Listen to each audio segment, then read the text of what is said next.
Desde já, abram vossas Bíblias na primeira epístola que Paulo escreveu aos Coríntios, capítulo 1, a partir do versículo 18. Primeira epístola que Paulo escreveu aos Coríntios, capítulo 1, a partir do versículo 18.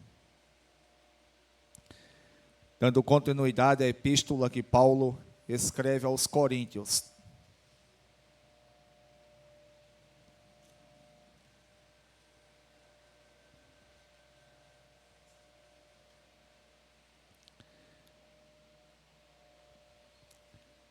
Diz assim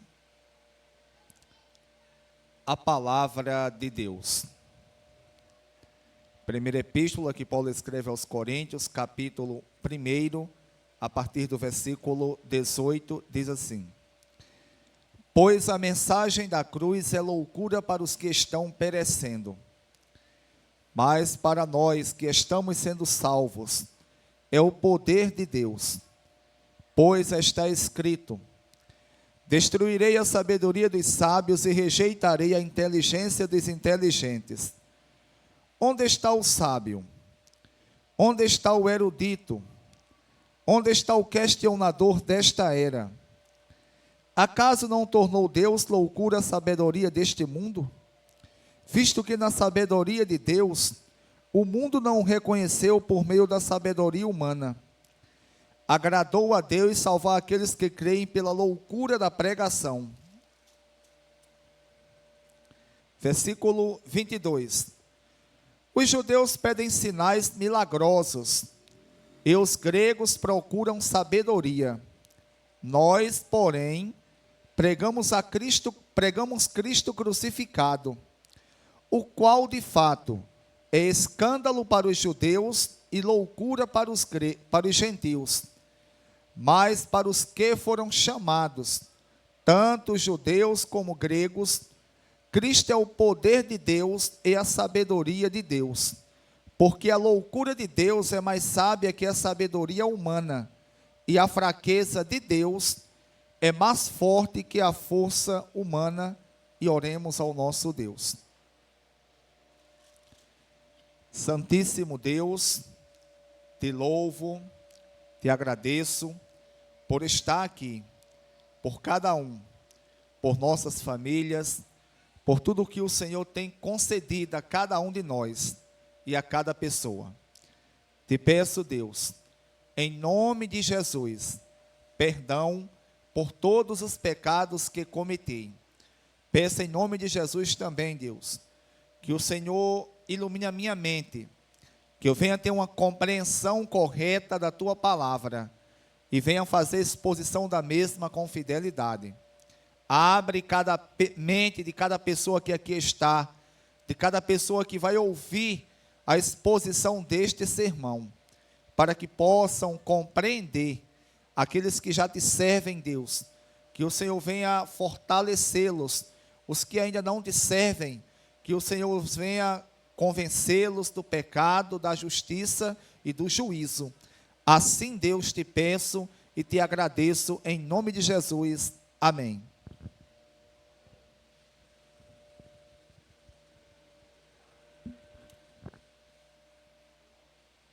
Graças a Deus por tudo.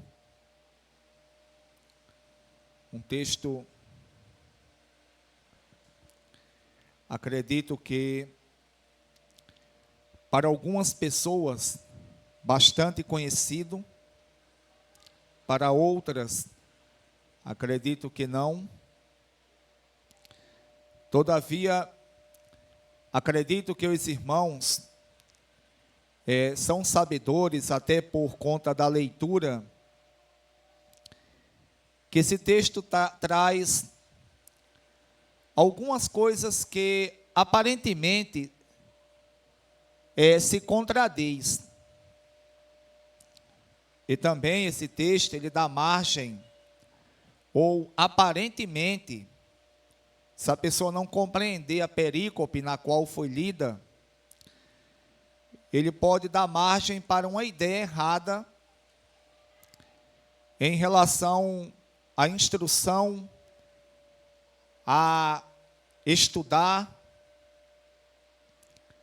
E a gente sabe que nem a Bíblia, ou a Bíblia em lugar nenhum das Escrituras, ela vai nos ensinar isso. Como os irmãos bem lembram, já faz 2 semanas, ou pouco mais de 2 semanas, que comecei a fazer a exposição dessa epístola aos Coríntios. E no primeiro domingo falei sobre a apresentação de Paulo, que Paulo faz. No segundo domingo falei um pouco sobre divisões na igreja, apesar que um pouco mais adiante, lá no capítulo 2, iremos novamente ouvir Paulo, ele falar sobre divisões na igreja.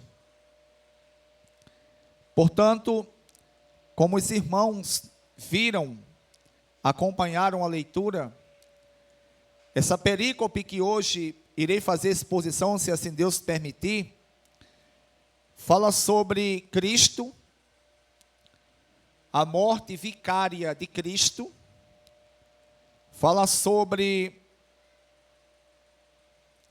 os sábios deste mundo que rejeitaram a Cristo, e nós iremos entender, até pelo próprio contexto, o que é que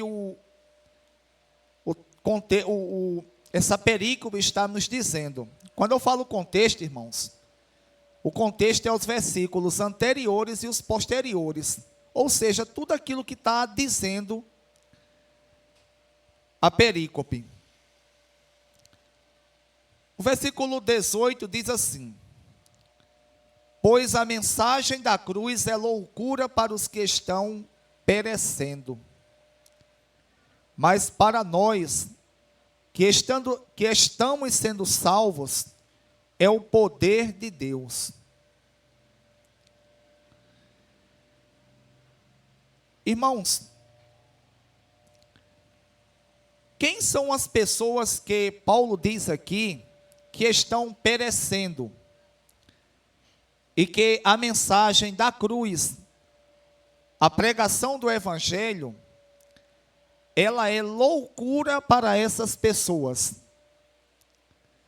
São exatamente as pessoas, tanto judeus, ou seja, pessoas que faziam parte da nação de Israel, como também pessoas que não faziam parte da nação de Israel, que ao ouvirem a pregação do Evangelho, eles rejeitavam. E, portanto, Paulo diz aqui, pois a mensagem da cruz é loucura para os que estão perecendo. Em especial aqui, Paulo refere-se aqui aos coríntios, principalmente aos coríntios. Como eu já expliquei aqui no primeiro domingo que comecei a fazer a exposição desta epístola, Corinto era uma cidade na Grécia. E Corinto era uma cidade rica, que tinha 2 portos. E existia, como toda cidade, na verdade, como todo mundo da antiguidade, se vocês estudarem história, vocês irão aprender. Não necessita nem ser teologia, não, história mesmo. Vocês irão aprender que desde o 4º século antes de Cristo, o grego, a cultura grega, que era conhecida como helenista na época, ela tem influenciado o mundo de uma tal forma que chegou até aos confins da terra, ou como dizia a minha mãe antigamente, aos cafundó dos Judas, que é o interior da Paraíba. Para vocês terem uma ideia, se vocês forem em cada cidade pequena do Nordeste, dificilmente vocês não vão ver uma praçazinha com um coreto. Apesar que o daqui derrubaram, mas já teve um coreto aqui. E sabe de onde veio isso? Da cultura grega. Existia um rei chamado Alexandre, conhecido como Alexandre o Grande ou Alexandre Magno, que esse rei, ele tinha o intuito de dominar o mundo e aculturar todo mundo da época na cultura grega. E ele dominou o mundo, e com apenas 33 anos ele conseguiu dominar praticamente todo o mundo da antiguidade e implantar a cultura grega em todo o mundo da antiguidade. O tempo passou, o Império Grego caiu, o Império Romano assumiu, o Império Romano caiu, e chegou a Idade Média, chegou a modernidade, chegou a pós-modernidade, que é o que nós vivemos hoje, e a cultura grega ainda é influente. Para vocês terem uma ideia, vocês nunca pararam para pensar o porquê o Novo Testamento foi escrito em grego? O que é que tinham os judeus com o grego? Nada. Eles eram judeus. Eles falavam hebraico, conheciam o hebraico, e o idioma na época do Novo Testamento, na verdade, desde o cativeiro babilônico, desde 538 a.C., quando o povo judeu voltaram do cativeiro babilônico, até os tempos do Novo Testamento e posteriormente, o idioma oficial de Israel, que era falado no dia a dia, era o aramaico, que eles aprenderam lá no cativeiro babilônico. Todavia, sim, quando era pregado na sinagoga, quando eles iam para o culto na sinagoga, aí sim, eles liam as escrituras em hebraico, que era o idioma antigo dos judeus, que eles perderam esse idioma quando foram para o cativeiro babilônico. Mas os mestres da lei, as lideranças e também outras pessoas sabiam o hebraico, que assim estudavam. Irmãos, o grego era tão influente na época que Deus, ele conhecendo e sabendo da facilidade de as escrituras serem mais conhecidas se fossem escritas em grego, Deus inspirou os profetas, os apóstolos, para escreverem o Novo Testamento em grego. O Antigo Testamento, para vocês terem uma ideia, em 285 a.C., ele foi traduzido do hebraico, isso é conhecido como texto massorético. Eles pegaram um texto massorético, que é o texto antigo em hebraico, e traduziram para o grego, conhecido como a Septuaginta, exatamente a Bíblia ou a tradução que Jesus usou e os apóstolos na época do Novo Testamento. Tudo já em grego. E, portanto, irmãos, o grego era muito influente na época do Novo Testamento. E aqui, Corinto era uma cidade grega. É por isso que Paulo escreve: pois a mensagem da cruz é loucura para os que perecem. Olha como é que a gente vai entender isso.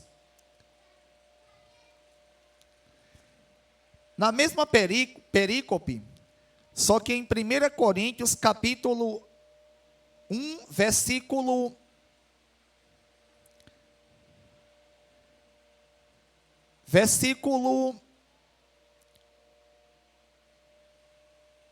22, vai dizer assim: os judeus pedem sinais milagrosos, e os gregos procuram sabedoria.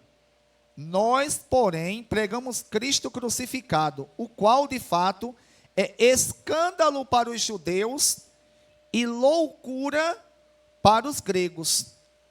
E loucura para os gregos. Por isso que Paulo escreve aqui, ó: pois a mensagem da cruz é loucura para os que estão perecendo. Irmãos, para os gregos, que gostavam muito de estudar, tinha toda a influência dos filósofos, como até hoje nós conhecemos e são influentes até hoje. O Sócrates, o Aristóteles, o Platão e tantos outros filósofos que eram influentes tanto antes de Cristo, como também nessa época. Para vocês terem uma ideia, eu já preguei, eu acredito que na congregação da Torre. Foi na congregação da Torre.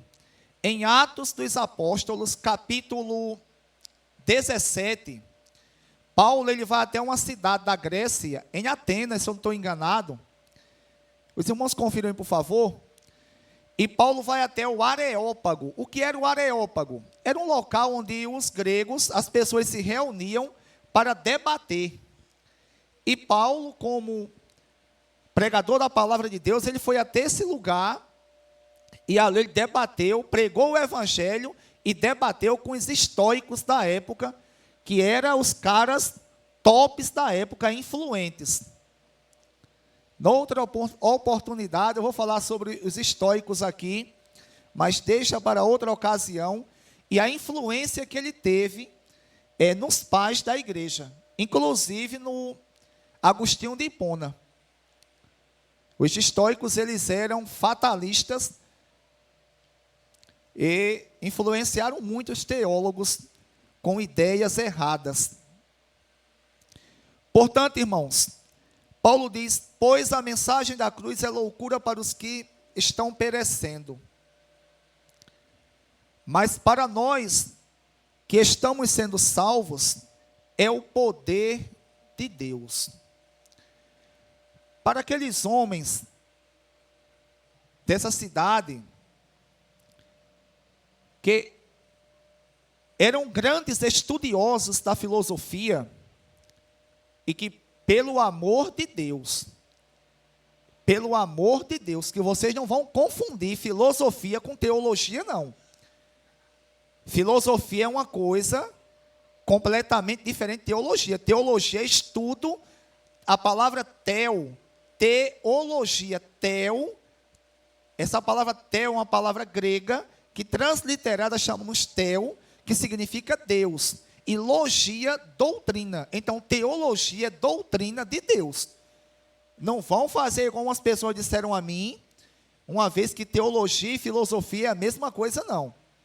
Aí eu falei bem baixo, não diga isso a ninguém não, fique só para vocês. Não comente isso aí com o mundo aí fora não, que vão rir de vocês. Vão ter vocês como pessoas ignorantes. Pessoas que não sabem de absolutamente nada, nem daquilo que deveriam saber. Teologia é uma coisa, filosofia é outra. Portanto, irmãos, aqueles homens que eram instruídos, estudiosos da filosofia, que buscavam sentido para tudo. Quem já estudou um pouco aqui filosofia sabe, filosofia é algo que busca um sentido para tudo. Um exemplo, esse banco, por que esse banco foi criado? Esse banco foi criado para acomodar as pessoas na igreja. Mas por que acomodar? Isso é basicamente isso. Por que acomodar as pessoas na igreja? E assim eles iam buscando ideias. E, portanto, para essas pessoas, a mensagem do evangelho era loucura. Era loucura. Mas Paulo diz que para nós que estamos sendo salvos, é o poder de Deus. A gente que provamos dessa mensagem, sabemos que é o poder de Deus. Irmãos, para os irmãos terem uma ideia, a morte de cruz, na época dos tempos bíblicos, era exclusivamente para pessoas, para bandidos de alta periculosidade. Só bandidos de alta periculosidade eram mortos com morte de cruz. E nós sabemos que Jesus, ele foi morto exatamente dessa forma. Ele foi crucificado. Isso era uma loucura. Uma loucura alguém chegar para um estudioso grego e dizer que Jesus é o nosso Salvador. E Jesus também é o Salvador dele. Na verdade, irmãos, eles não quiseram se arrepender dos pecados que cometiam, e já que estudavam acerca de buscar conhecimento e razão para todas as coisas, eles passaram sempre a questionar isso. Mas para nós, que estamos sendo salvos, é o poder de Deus. Para nós que ouvimos a pregação do Evangelho, entendemos o que a Bíblia Sagrada nos ensina, que Deus criou a humanidade perfeita. Essa humanidade, ou os representantes dessa humanidade, eles não deviam desobedecer a Deus, como também toda a humanidade que descenderia deles. Só que como a Bíblia Sagrada nos ensina, o primeiro casal desobedeceu a Deus. E ao desobedecer a Deus, nós herdamos esse pecado. E como, irmãos,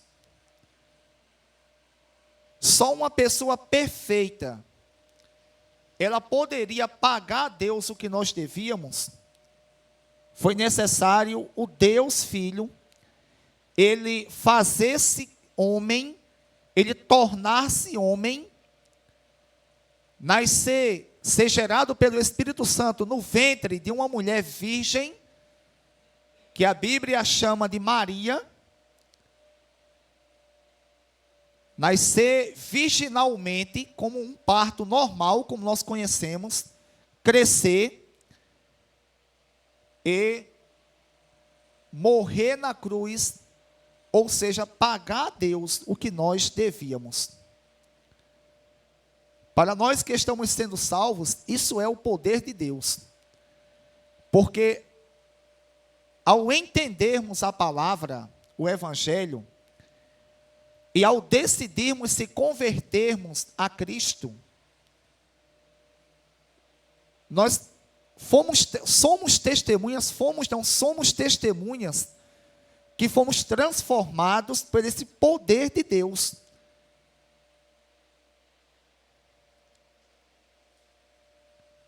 E como diz o texto, estamos sendo salvos. Por que estamos? Porque estamos sendo salvos do pecado e seremos definitivamente quando Jesus ele voltar.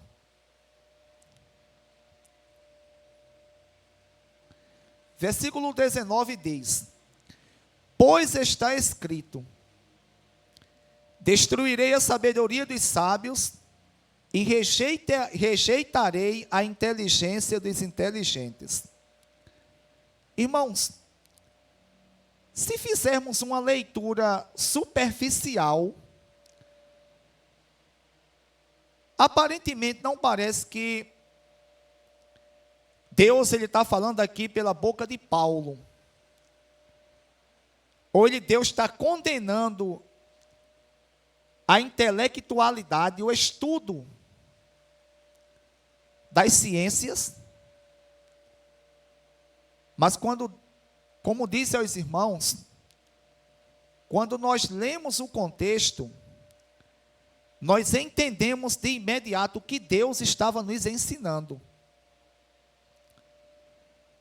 Lembra que eu disse no início do versículo 18, pois a mensagem da cruz é loucura para os que estão perecendo, ou seja, loucura para aqueles filósofos gregos e também estudiosos judeus, mas principalmente os gregos, que estão em estado de pecado e que estão rejeitando a mensagem de Cristo ainda. Mas para nós que estamos sendo salvos é o poder de Deus, pois está escrito, destruirei a sabedoria dos sábios e rejeitarei a inteligência dos inteligentes. Versículo 20. Onde está o sábio? Onde está o erudito? Onde está o questionador? Irmãos,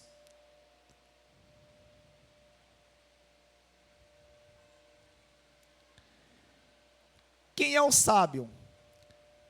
Os filósofos típicos da época, os eruditos. Se vocês pegarem uma tradução Almeida, Revista e Corrigida, vai ter escrito lá em lugar de erudito, escriba, ou mestre da lei.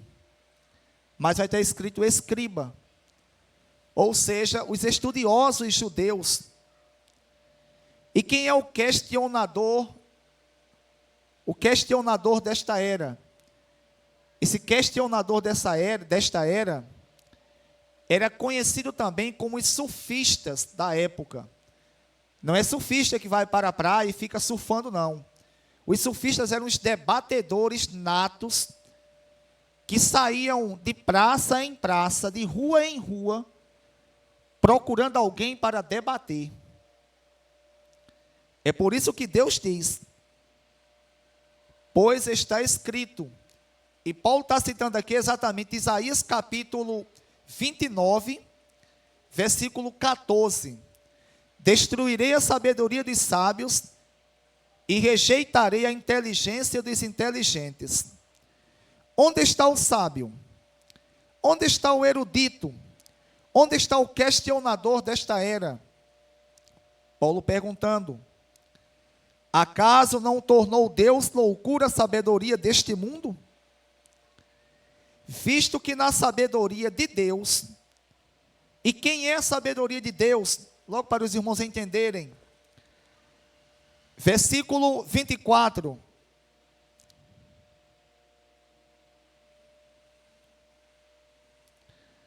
Versículo 22 do capítulo 1. Os judeus pedem sinais milagrosos e os gregos procuram sabedoria. Nós, porém, pregamos Cristo crucificado, o qual de fato é escândalo para os judeus e loucura para os gentios, mas para os que foram chamados, tanto judeus como gregos, Cristo é o poder de Deus e a sabedoria de Deus. Entenderam que a Bíblia responde à própria Bíblia? Então, quando diz aqui, versículo 20,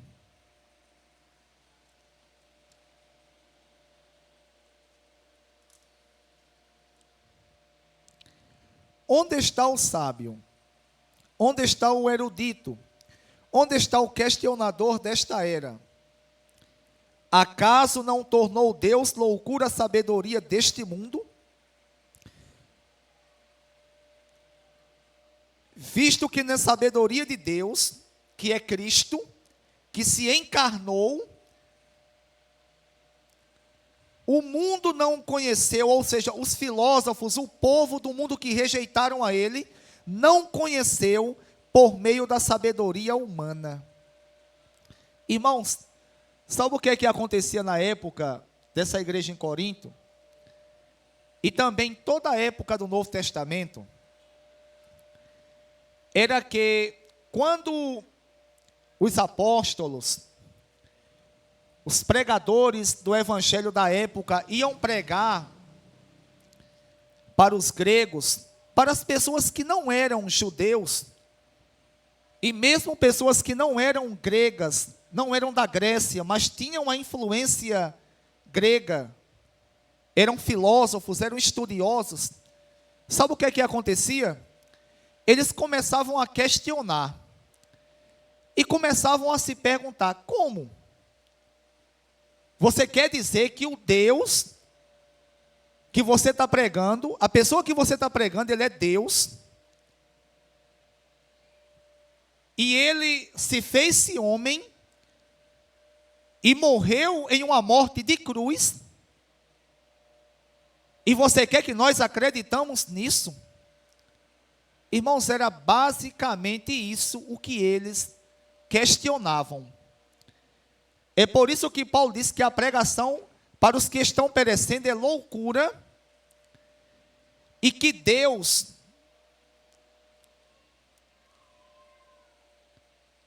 acaso não tornou Deus loucura a sabedoria deste mundo, ou seja, a sabedoria humana, visto que na sabedoria de Deus, em Cristo quando se revelou, o mundo não conheceu por meio da sabedoria humana.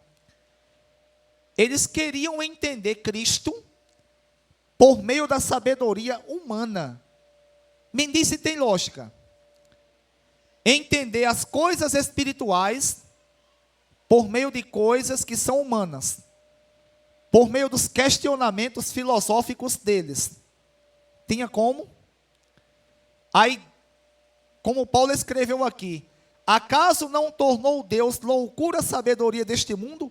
Ou seja, visto que na sabedoria de Deus, o mundo não conheceu por meio da sabedoria humana. Eles, irmãos, achavam aquilo loucura. É por isso que Paulo usa esse termo, que Deus o tornou loucura. É porque os homens achavam isso. Eles não queriam crer em Cristo da forma que os apóstolos pregavam.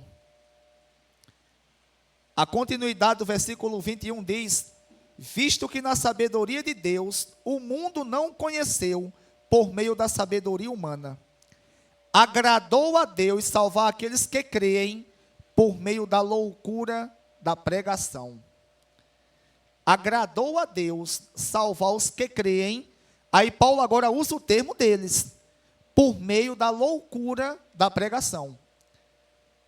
Lembram que mostrei a vocês no versículo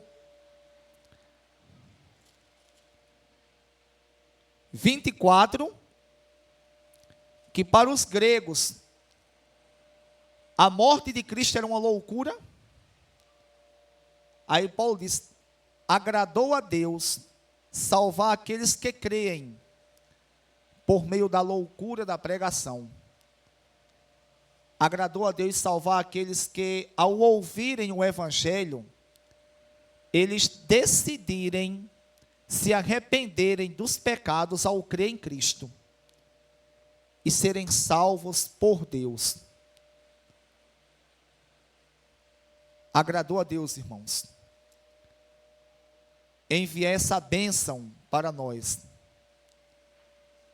E como as Escrituras vão nos ensinar, não somente para nós, mas para todos quantos querem, para todos quantos viveram, vivem e ainda viverão nesta terra. O Evangelho, irmãos, é o poder de Deus para todo aquele que crê. Portanto, para que eu venha ser salvo em Cristo, para que vocês venham ser salvas em Cristo, para que cada uma pessoa venha ser salva em Cristo, é necessário essa pessoa ouvir o Evangelho, como é, crer em Cristo e arrepender-se de seus pecados. Isso para os filósofos gregos, os sábios, os sofistas, que eram os debatedores da época, homens extremamente inteligentes em filosofia e em debates públicos. Isso era uma loucura. Agora, para nós, irmãos, é o poder de Deus. Para Paulo, para aqueles que em Corinto se converteram a Cristo, é o poder de Deus. E agradou a Deus, aprove a Deus, Ele salvar todos quantos querem ser salvos, aqueles que creem por essa pregação, pregação do Evangelho. Irmãos,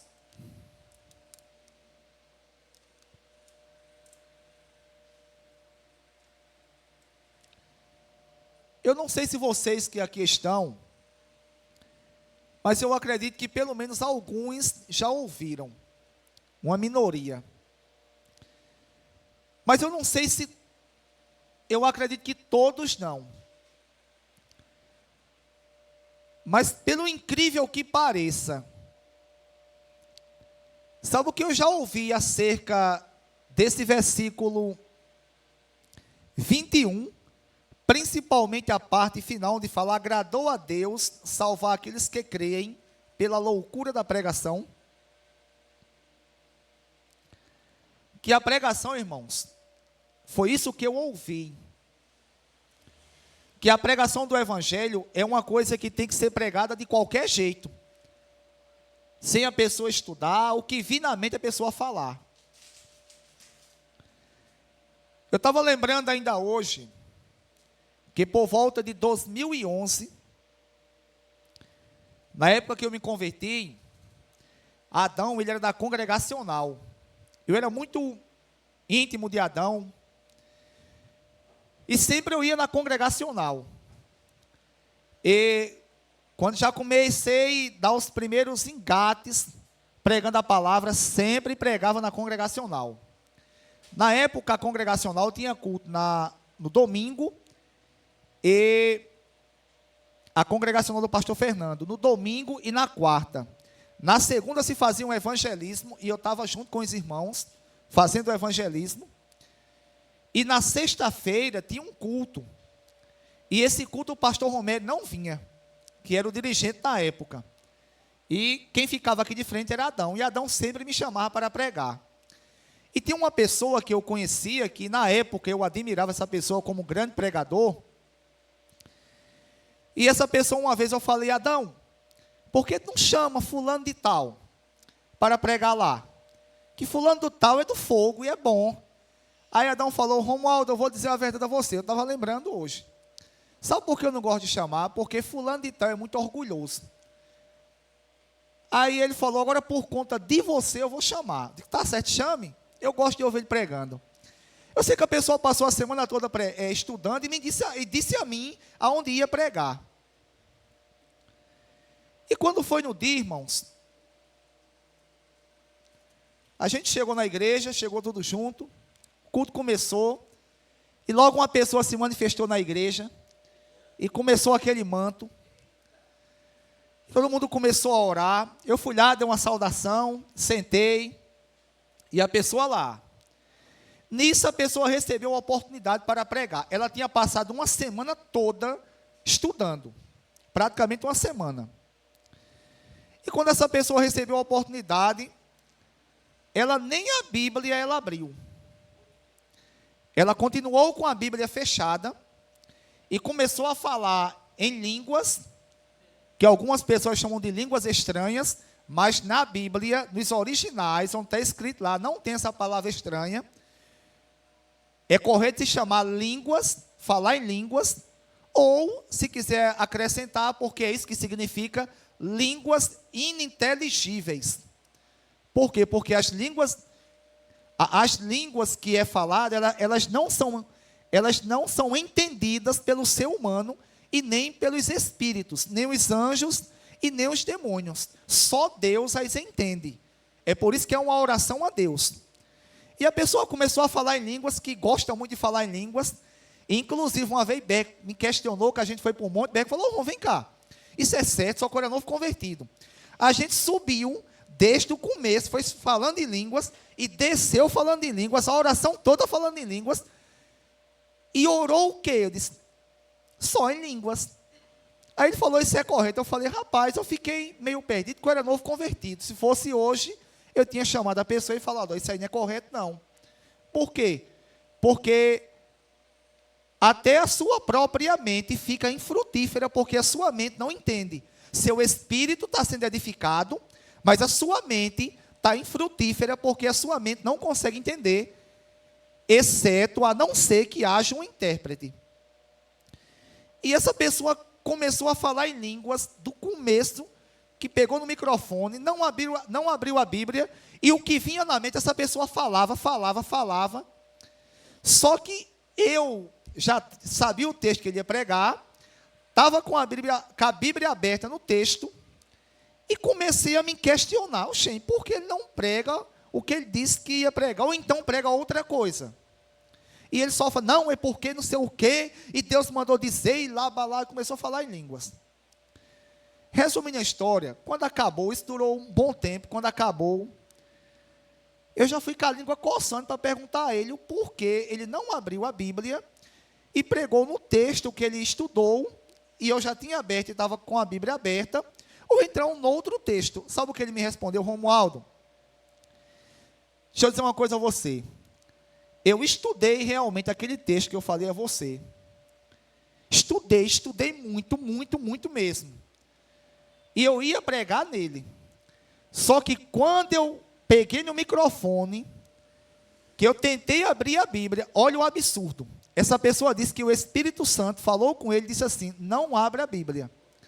Aí eu falei, isso ele dizendo a mim, o cara dizendo a mim, Romualdo, eu disse, por que não? Por que não? E ele disse que lutou com o Espírito Santo, ele disse que questionava muito o Espírito Santo para abrir a Bíblia, o Espírito Santo, não é para abrir a Bíblia. Aí eu falei, mas como assim? Isso tem lógica? Ele falou, Romualdo, entenda uma coisa, a Bíblia diz que o povo é salvo pela loucura da pregação. Aí eu falei, o que é a loucura da pregação? Ele falou, a loucura da pregação é exatamente o que eu fiz. Eu ia abrir a Bíblia, mas o Espírito Santo não deixou, e eu comecei a falar aquilo que vinha na minha mente. Ou seja, a loucura da pregação é dizer aquilo que vem na mente. É igual vocês começar a falar um monte de coisa e pronto.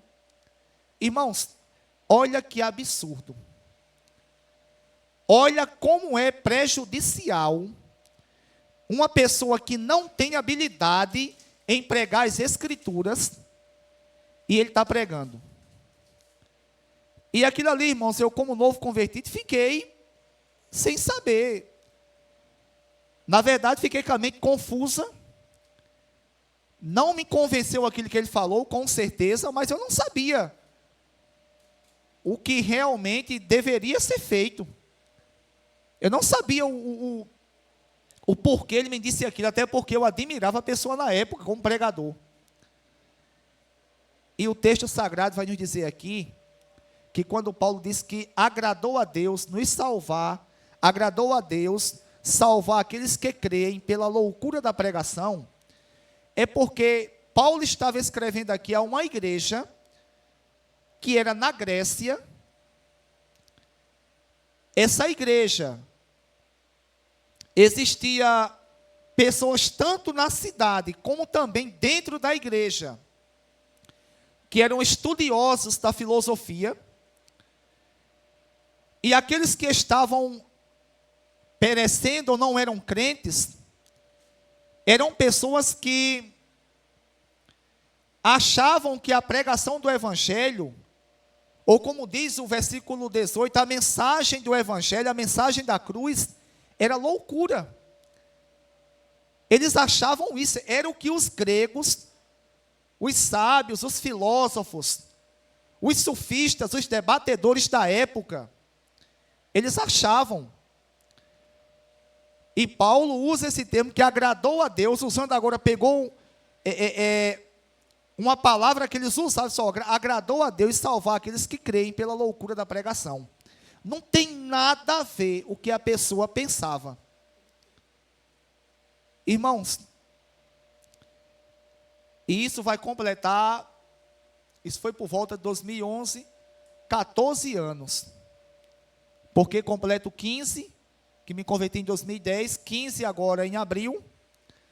E pelo incrível que pareça, eu vi um suposto presbítero aqui de Riachão, de uma suposta igreja, dita evangélica, pregando, e falou basicamente a mesma coisa.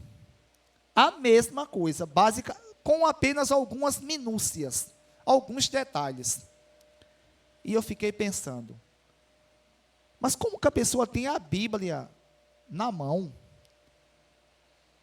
está lendo ali, e a pessoa não consegue entender? Como é que a pessoa não consegue entender que o contexto, ele mesmo diz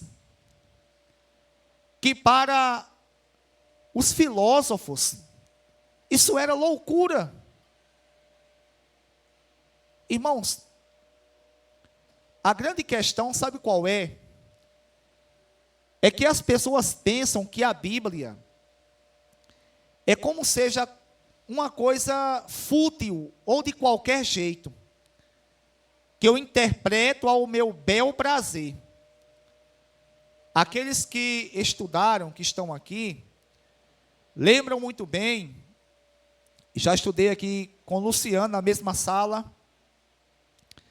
e os demais que estudaram aqui, lembram muito bem que quando um professor de matemática, um professor de química, principalmente quando a pessoa inicia o ensino médio, porque química e física, até o ensino fundamental, é tranquilo.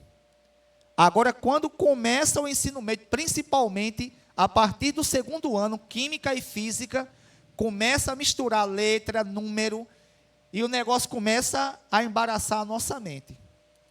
Lembram que quando a gente estava estudando química, física ou matemática, a gente parava, se concentrava e começava a olhar minuciosamente, parte a parte.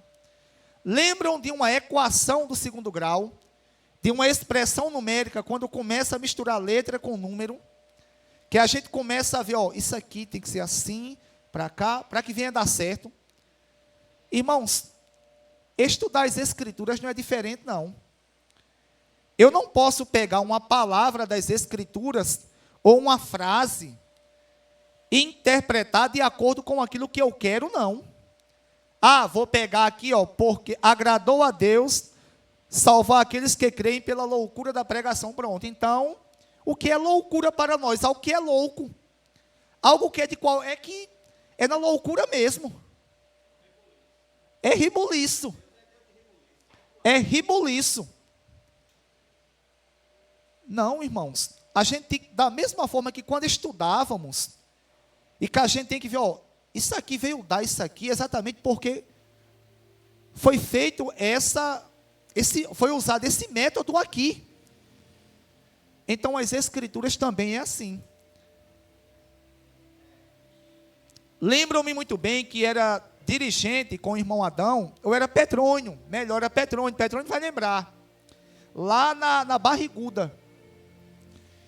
E nisso, ninguém ia para o culto, só ia eu, Petrônio, Isabela não, Elienara. Elienara nesse tempo era mais crente que a jumenta de Balaão. Quando começava a cantar como Zaqueu subia, descia, ela repetia o corinho umas 300 vezes, aí Petrônio dizia, ô Romo, de Elienara para ela parar, porque daqui a pouco Zaqueu vai cair, vai quebrar a perna. E já está chegando a hora da pregação. Para, Elienara, para, tá bom. E ela aprendia o ensino das senhoras com aula. Tinha uma, rapaz, que era não sei o que, mulheres de fogo, mulheres de fé. Ela cantava também lá. E também ia para o culto conosco, Adão e os meninos dele. Aí a gente dava a oportunidade das crianças. Não tinha ninguém para dar mesmo, era só eu, Petrônio e Adão. E um monte de crianças. Paulinho de Boró também ia muito. Bagunçava não. Sérgio ia toda vez. Aí Adão expulsava. Quando não tinha o que expulsar, Petrônio mandava dar um banho. Era um culto muito fogo. E um dia o menino de Adão chegou lá, olhou assim, ó. Diz os antigos: odiarás os teus inimigos. E fechou, disse, amém. Aí me dá o microfone. Irmãos, eu vou ler o versículo completo. Isso é Jesus falando.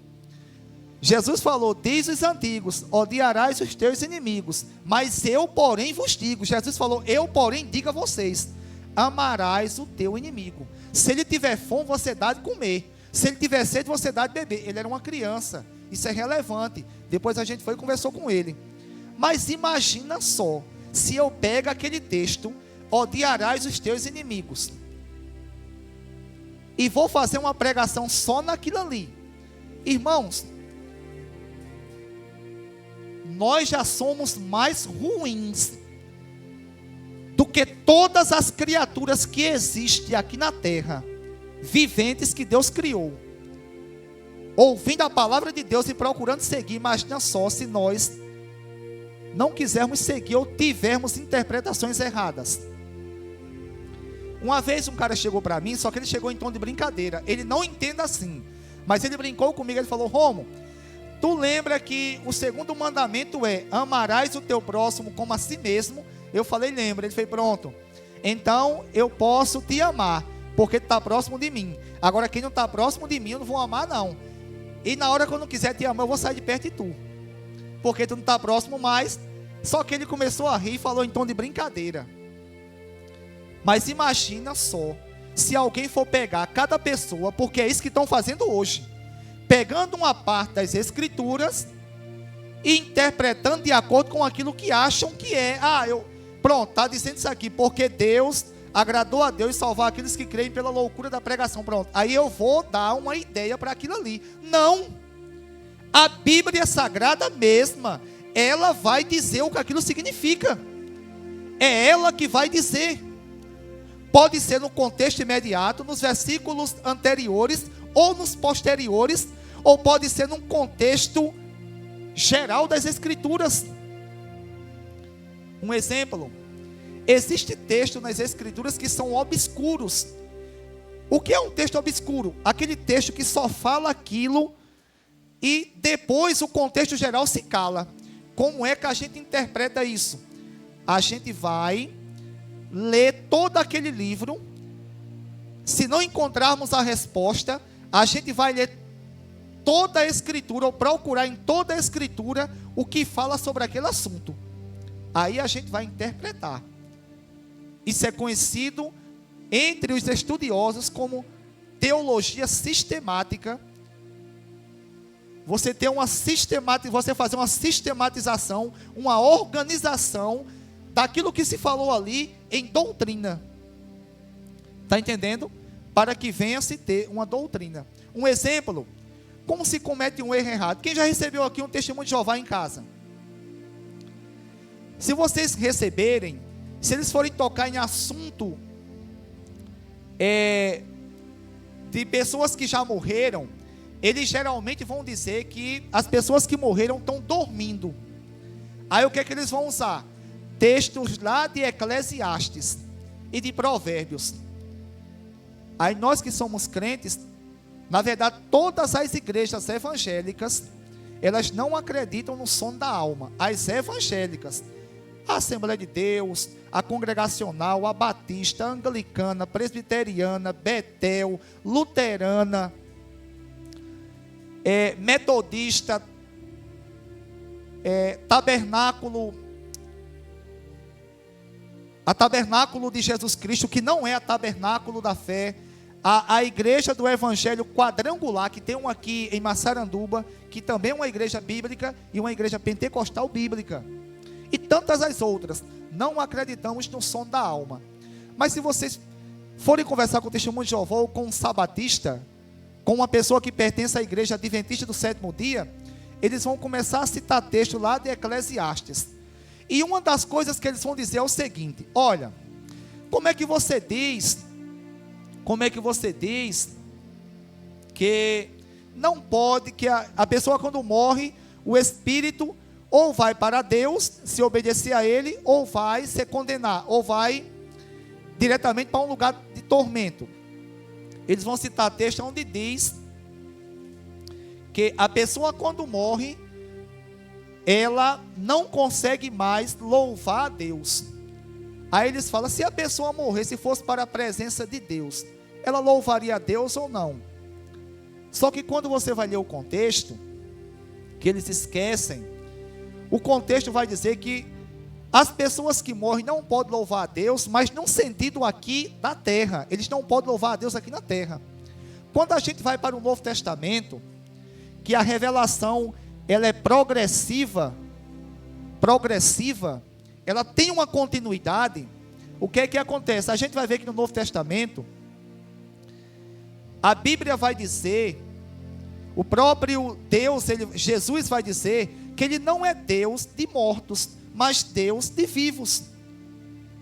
A Bíblia vai dizer em Apocalipse capítulo 6, que as almas dos que foram mortos no período da grande tribulação estarão clamando a Deus lá no céu por justiça. O próprio Jesus, ele vai contar uma história, que essa história é conhecida como o rico e Lázaro, que quando ambos morreram, tanto o rico como Lázaro, O rico que desobedecia a Deus foi para um lugar de tormento, e Lázaro foi para o seio de Abraão, que era o paraíso na época. Ou seja, quando você vai ver as Escrituras não vai dizer aquilo que os testemunhos de Jeová diz.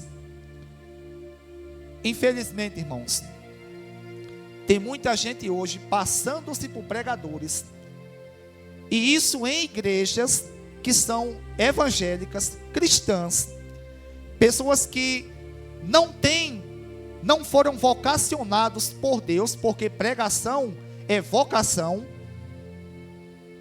Efésios capítulo 4, versículo 11, a Bíblia vai dizer, Paulo, inspirado pelo Espírito Santo, diz: e eis que ele vos dá, se referindo a Cristo, ali não é Deus, não é Cristo, e eis que ele vos dá, uns para apóstolos, outros para profetas, outros para evangelistas, outros para pastores e outros para mestres. A palavra mestre, dependendo da tradução, pode ser traduzida como mestre ou como doutor. Essas pessoas que são intituladas, que Paulo chama de mestres, são exatamente as pessoas que Deus iria vocacionar para a igreja, para pregar na igreja, para ensinar a igreja.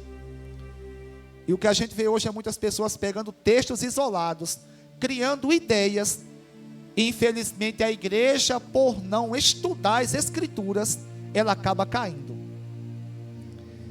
Irmãos, de vez em quando eu escuto um zum.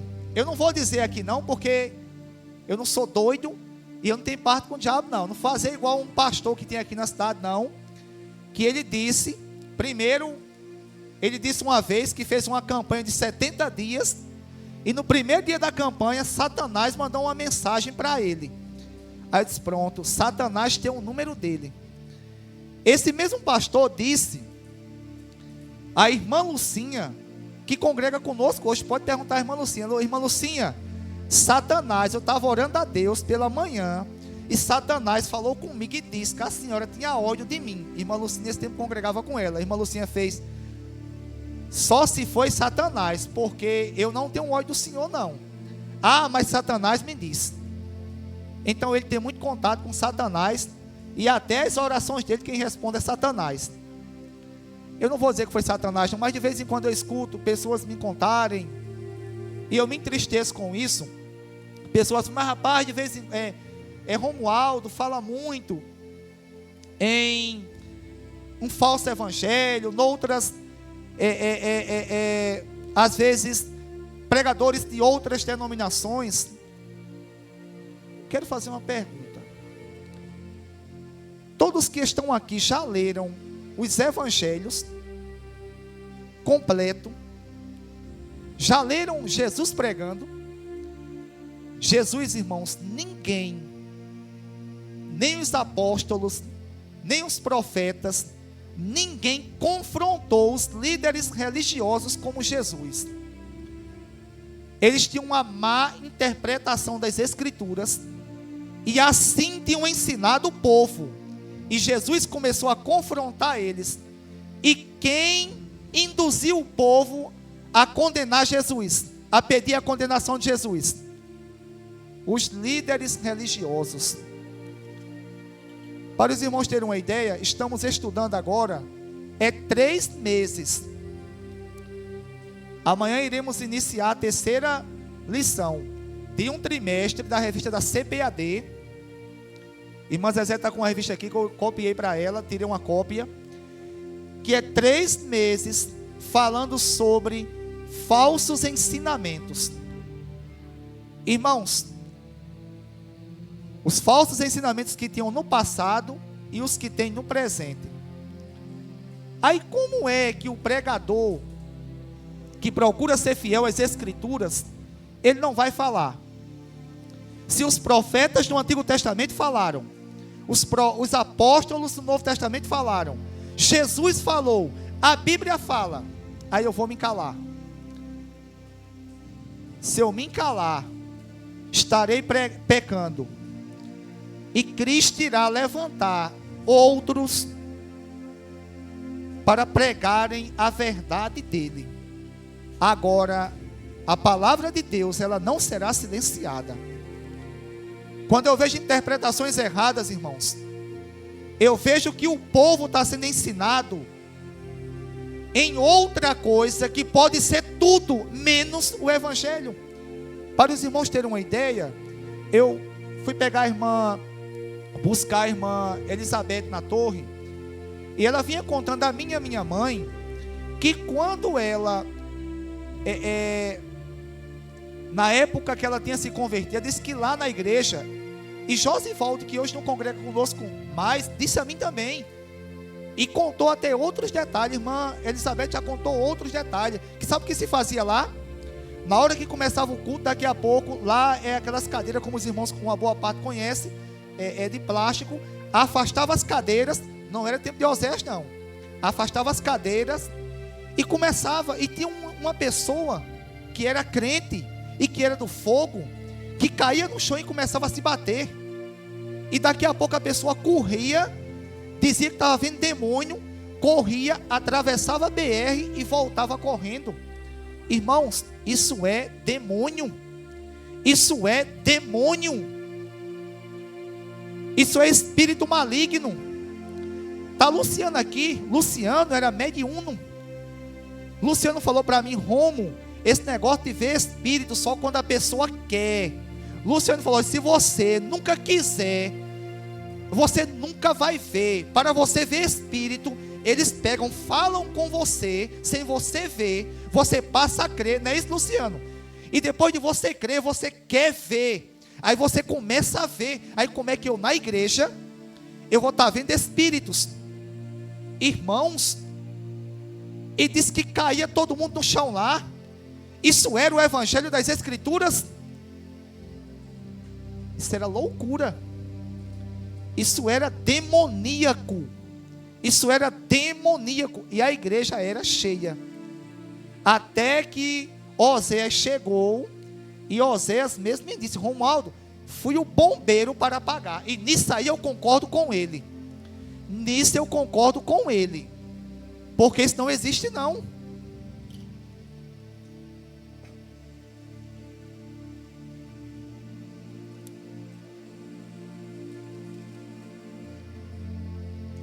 Nem eu, nem ninguém temos o direito de interpretarmos a Bíblia de acordo com aquilo que eu penso ou quero, não. Ela tem que ser interpretada de acordo com o contexto geral dela. Ela é a palavra de Deus. Ela não é a palavra de Romualdo, ela não é a palavra de Lenay, ela não é a palavra de pastor, de apóstolo, ela é a de Deus. Então, se eu contar algo e alguém for recontar o que eu disse, tem que contar exatamente aquilo que eu disse. Da mesma forma vocês, se vocês me contar algo, e se eu for contar para alguém, eu tenho que recontar da forma que vocês me contaram, e não da forma que eu quero que seja contado, não. Da mesma forma as escrituras.